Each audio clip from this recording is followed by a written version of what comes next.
Hello, students and families. This is Mr. Koblenz coming to you with Math Lesson 10.4. Today's math lesson is going to be on using time intervals, so let's get right into the lesson. As you can see, there's the title, Use Time Intervals, and our essential question says, how can you find a starting time or an ending time when you know the elapsed time? So what we're doing in this lesson is we are going to find when the activity started and when the activity ended if we know how long the activity took. Okay? The first problem says that Javier begins working on his oceans project at 1:30 p.m. So we do know here what time the project started. It started at 1:30. We know he spends 42 minutes painting a model of Earth and labeling the oceans. At what time does Javier finish working on his project? So what we know is that he started at 1:30. It took him 42 minutes, and what we don't know is the end time. That's what we're trying to find out. So there's two ways they're going to teach us to solve these kinds of problems. Two ways to find the end time. Number one is that we can use a number line, and number two is that we can use a clock. Those are our two options that work best. So our step one is to find the time on the number line when Javier started working on the project. Step 2 is to count forward on the number line to add the elapsed time, draw and label the jumps to show the minutes, and step 3 is to write the times below the number line. So, since the activity started at 1:30, they have already marked for us the time here of 1:30 is when he started. When we jump, what do you think is a good number to jump by for telling time? We could jump by fives, and that would be okay since we jump by fives on the clock when we count. But it would be better to jump by tens. So we know it took him 42 minutes. So if we jump by tens, we'll get 10, 20, 30, 40. And when we get to 40, then we can count by ones to get to 42. Here's how this is going to look. 130, and I jump 10 more, is going to make 140. Now, I don't have time below, so I'm going to write it above. Okay? Another 10 would make it 150. Now, it's good to remember how much we've counted so far. So we went 10, 20. Another 10 would get us to where if I was at 150? Now, you might think, well, Mr. Koblenz, we're going 30, 40, 50. So next is going to be 60. But remember, when 60 minutes on a clock happens, that is counted as 1 hour. So instead of going to 160, it's going to change to the next hour. So my next line is going to be 2 o'clock. Now we're going to go back to 0, and now we can count by 10 again. So we've gone so far 10, 20, 30. It might be helpful to write these above. Kind of unfortunate that I had to write this one here, but we could write 10, just 20 minutes, 30 minutes. The next one is going to be 40 minutes, and that's going to be 2, and 10 more minutes than 0. 0 plus 10 is 10, so it's 210. Now remember, we want to get to 42, so we can count by ones now. So 41 is going to be 2, 11, because we're counting by ones, 10, 11. And minute 42, 10, 11, is going to be 2, 12. So Javier finished working on his project at 2:12. Now, they're going to show us another way, and that is to use a clock. First off, we want to find the starting time on the clock. They have been nice enough to already show us the starting time. The hour hand is between the 1 and the 2, and the minute hand is on the 6, signaling 1:30. So we're going to count 42 minutes, and we're going to count by fives, going from one number at a time. So 5, 10, 15, 20, 25, 30, Now, when my minute hand gets up here to the 12, then I know that my hour hand will change from the 1 to the 2. Okay, now we're going to keep counting. 35 and 40. Now don't forget that we have to get 42 minutes, so I'm going to count by ones now. 41, 42. And where I stop is on this mark right here, which would be 5, 10, 11, 12. So the ending time is 2:12. All right, let's go on to the next page. This time, it says that Whitney went swimming in the ocean for 25 minutes. She finished swimming at 11:15 a.m. At what time did Whitney start swimming? So in our first problem, we knew when they started, and we were trying to figure out when it was going to end.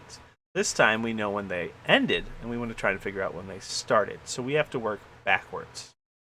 Okay, so again, we're going to use a number line. And notice that our time of 11:15 is at the end because that's when her activity ended. And we have to go 25 minutes backwards. Okay, so we have to be careful here.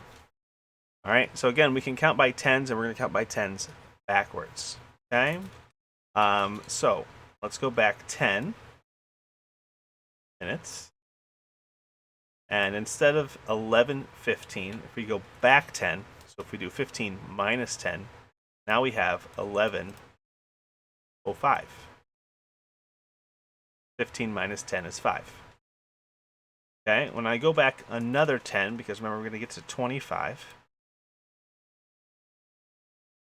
This is 20 minutes we've gone back now. Okay, there's going to be a change happening here. Because if I do 5 minus 10, I'm going to get a negative number. So what that means is that the hour is going to go from 11 to the hour before.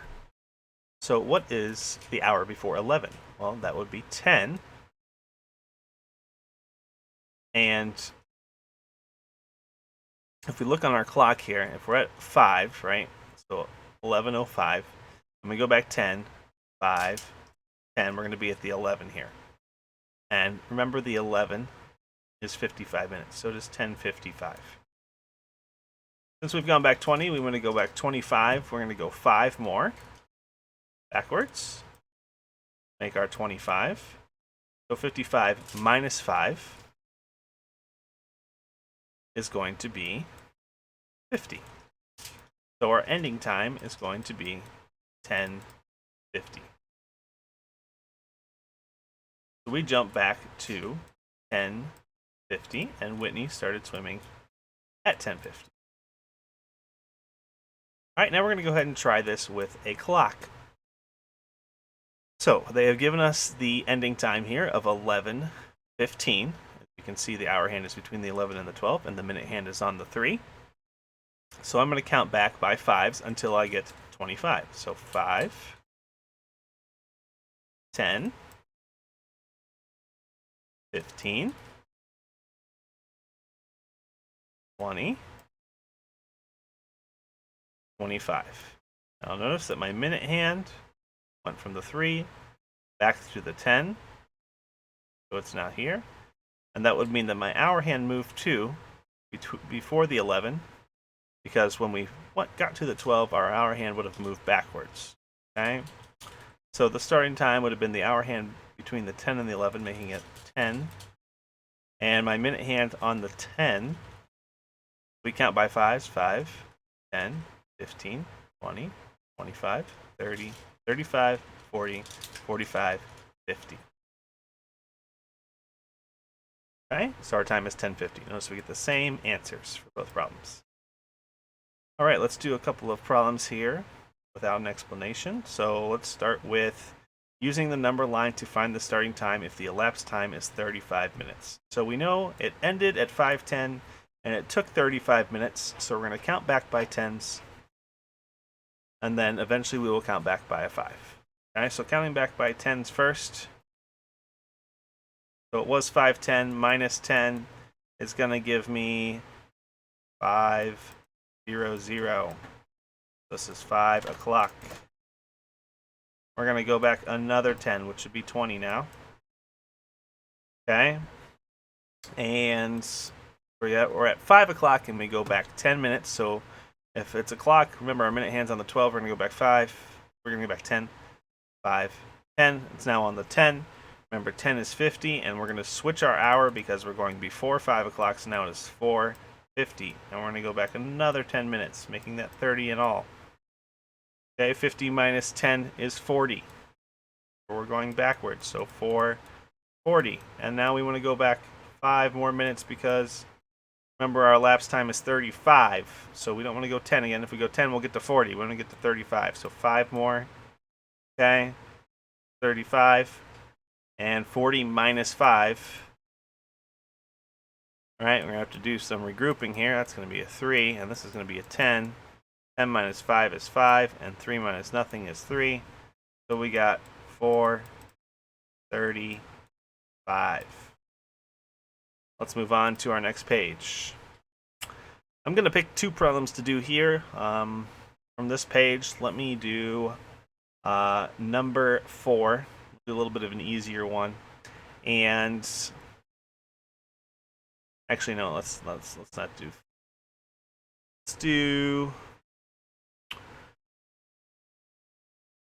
Let's do a starting time one, and let's do an ending time one. So let's do the starting time number 2, and let's then do number 5. Do 2 and 5. So my starting time is 1:40. I can mark that on my number line right away, and I want to go 33 minutes. So 10 minutes will give me 1:50, 40, 50. Notice how those are changing. Another 10 minutes would give me 60, but remember, if we get to 60, then our hour's changing. So now instead of 1 o'clock, it's going to be 2 o'clock. All right. And remember, we're going 33 minutes. So another 10 would be 30 now. And now it's 2:10. Okay. And we want to go count 3 more. Could count by ones, but that would be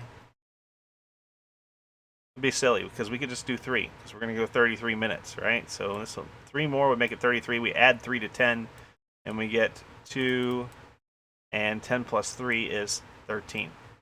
2:13 is our answer. Okay.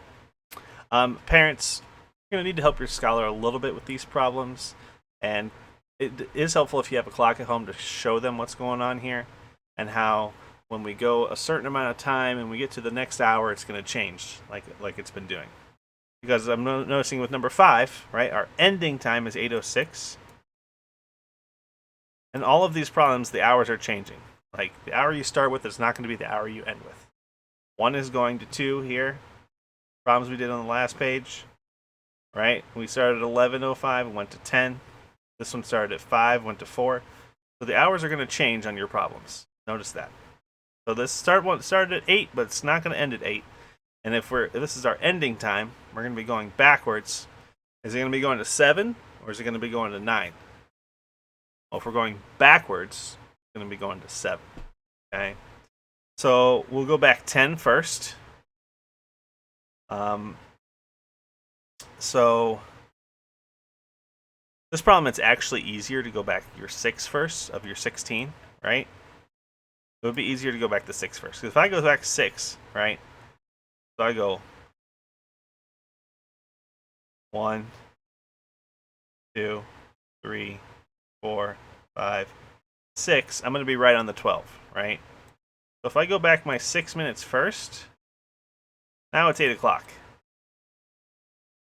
And now I can go back my 10. Okay? So 5, 10. Alright? So now I go back my 10, which makes 16. And my minute hand is on the 10. Remember, it's going back, so we're going to be going back an hour. Now 7 something.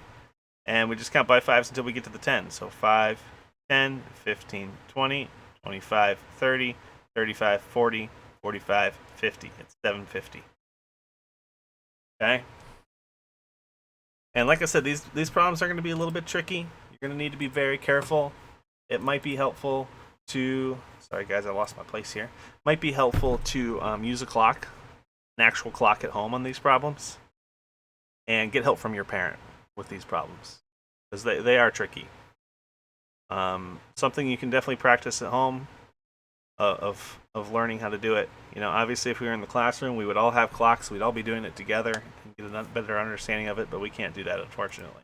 So just do your best. Your work that I would like you to do is going to be numbers 2 through 4. I would like you to do 2 through 4. Okay? So number 2, the ending time is 10:08. The elapsed time is 30 minutes. Remember, this is the ending. So if it's the ending, you want to find the starting. So we are going to go backwards. You're going to be counting backwards 30. You can go 10 at a time. Okay? Now, I can't just go like this. 5, 10. That's not going to work.